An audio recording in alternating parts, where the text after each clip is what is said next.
So, all right, we're recording. Hey, Nick, what's going on, man? What have you been up to today? Today's been crazy. I was I'm taking opportunity of the slow time in the salon Yeah. to do some maintenance and repair. So today I did a ton of filling little like nail and screw holes and building shelves into the wall, mounting into the drywall. So and the salon is generally supposed to be a quiet, peaceful place, and I tend to not be quiet or or peaceful sometimes. So I shot over there to here to record this because I figured they wouldn't want to hear me gabbing. Yeah, no kidding. Well, the big question I have is like if our people of our church want to hear us gabbing, and that's kind of why I'm putting this video out there, is because you and I can take about 5 minutes a day and do something like this. Maybe we can get together in the same room, maybe not. The CRC was kind enough to get us like this $200 Zoom account that they're gonna foot the bill for, so we can, which is pretty sweet. So we can have these kind of conversations and record them, and we can have really big meetings and whatever we need to do. We're going to be famous video people. Yeah, man. That's kind of where we're heading. Church, the famous video church. Dude, look at this. Is what I do. This is kind of how insidious my life is. But so you're there fixing stuff. That's where you're at. I made a list of stuff I need to fix. This isn't at church. This isn't at my business. This is just at the house. Check this out.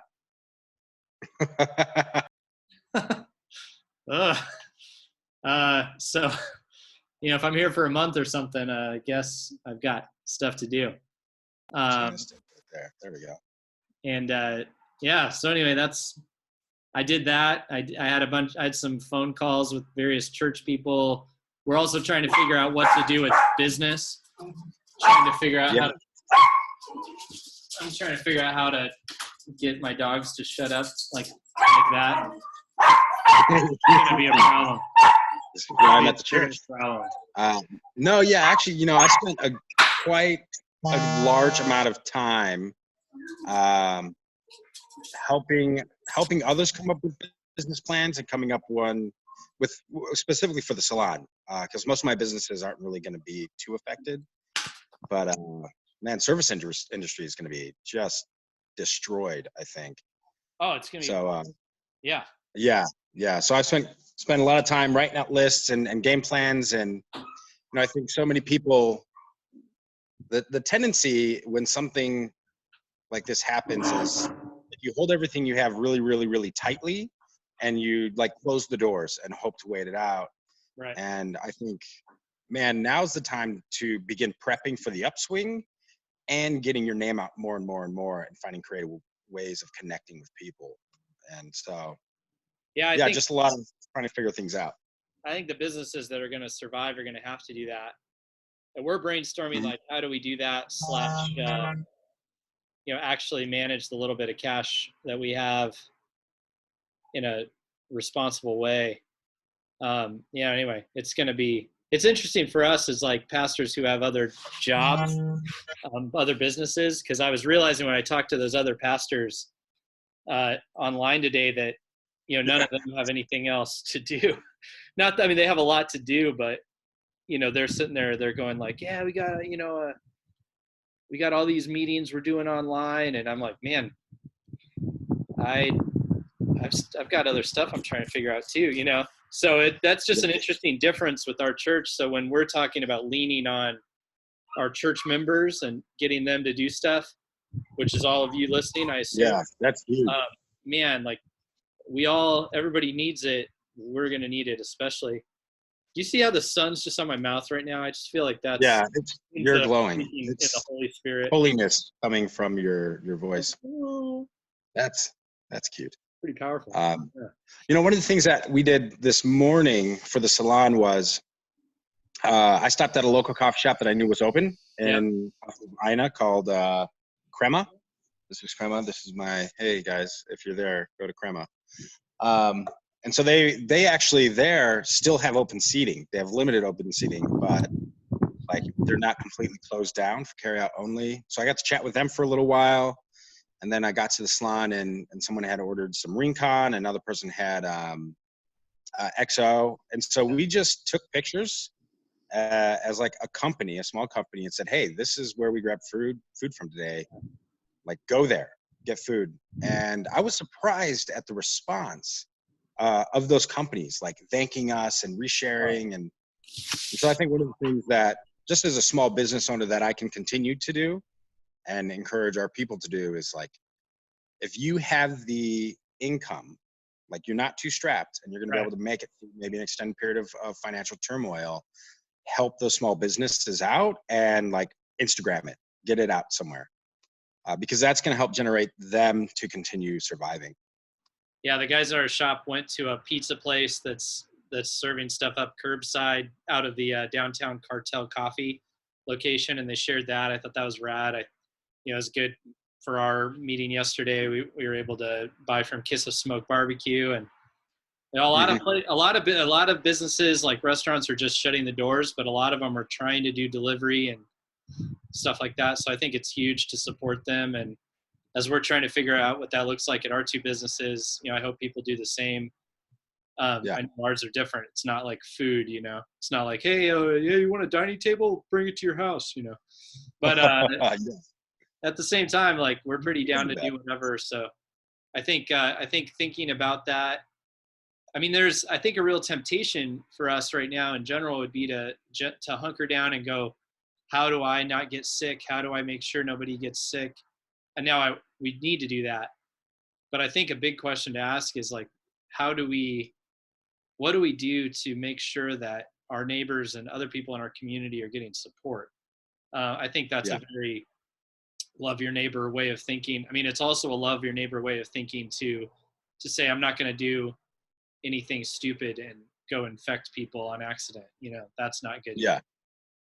No, one of the things, maybe I'm a terrible human being for this. And I think the Hansons will judge me for this, but the chaos that this has brought is very much like, I love this because now we have to think creatively on how we're going to do mission. And Yeah. I think the Hansons will judge me because chaos is where I dwell and they're organized and clean. But one of the things that I did right away, I'm on the HOA board in our little neighborhood, and I just reached out to the president and was like, hey, will you send out an email to everybody and let them know if they don't want to go shopping or run an errand, to give me a text or an email and I'll go do it for them. Yeah. And so, like, yes, I'm going to be out in public more, but at least they'll only have one contact. Yeah. And now the pastor in the neighborhood is practically serving them. That's sweet. And then especially with our micro churches that we have right now, I think it is very much more likely that a non-believer would walk into a house church over a large church building. And so, Yep.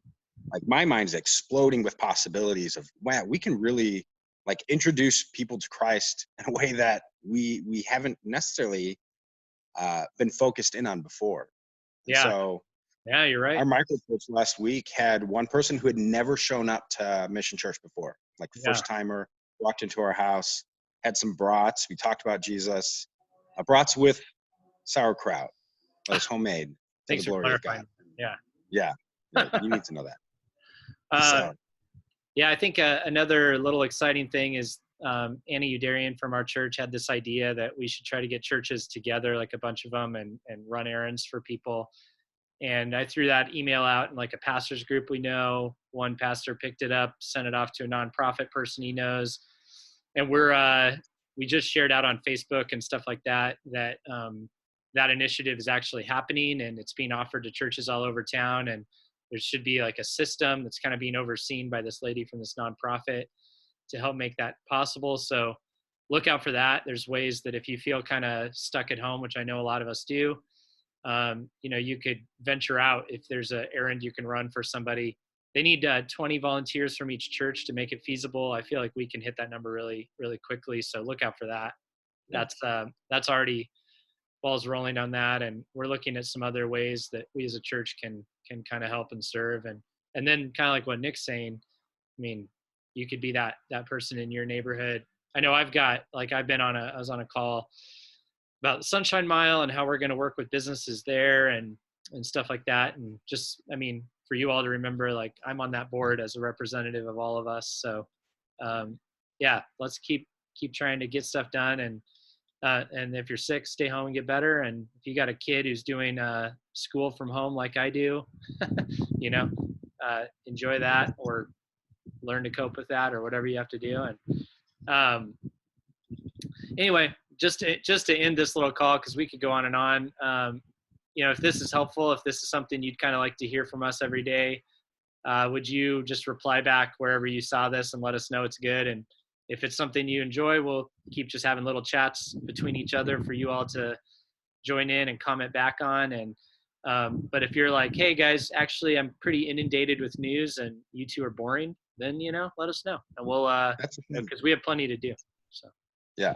Well, I think that, and one thing I would add is if you have a topic that you want discussed, whether it's theological or missional or just in the news or whatever, or like about anything. Yep. Like this is a good way to do it. Yeah. Because Andy and I can do this from wherever. Yep. And so I would say if you got questions, you have thoughts, ideas, shoot them out, and then we'll discuss it via this platform. Yeah, you could email either one of us or both of us directly. Just take our name, Andy or Nick, and then our church website, missionchurchtucson.com. So Andy or Nick at missionchurchtucson.com. Just email both of us or reply back on Facebook, or we'll gather topics. That'd be fun. We could talk about whatever you want, and maybe we could talk about stuff that's current coronavirus stuff, I guess. But we just talk about anything. It'd be kind of fun to talk about something else, honestly. So yeah, shoot us any topics you have, and we're down. We'll talk and share. And these are going to go up on YouTube, so if you want to be a commenting person and get in a conversation, we can try out that life. Nick and I have never lived that life before. Nope. So we're down to give it a shot. And but you can or you can just talk to each other about us and how weird we are, which is also fine. So that would be enjoyable. I would enjoy that. Yeah, that'd be super enjoyable. Look, there's Nick's coffee. Like, I got an axe up there. Check that thing out. Whoop, there's an axe. Oh wow, that's very manly. But you're not wearing a flannel, so I'm a little bummed. Yeah, I'm wearing. Hey, legit, like this is somebody else's jacket. It was left at church for weeks. I have taken it. But if it's yours or you know whose it is, let me know. I'll take it to him. I really don't want to take anybody's jacket, but it fits really nice. So if nobody ever gets back to me, then thanks whoever left it. And thanks for the jacket. Thanks for the jacket. I wonder if it belongs to Cross and Crown. I don't know. Beats me. Beats me. Anyway, hey, sun's getting pretty intense out here. I'm gonna have to find some place to do this where my dogs don't go crazy. But see ya. Bye. We're still recording. Yeah, I can cut that. I don't know how to. Oh, there it is. Stop.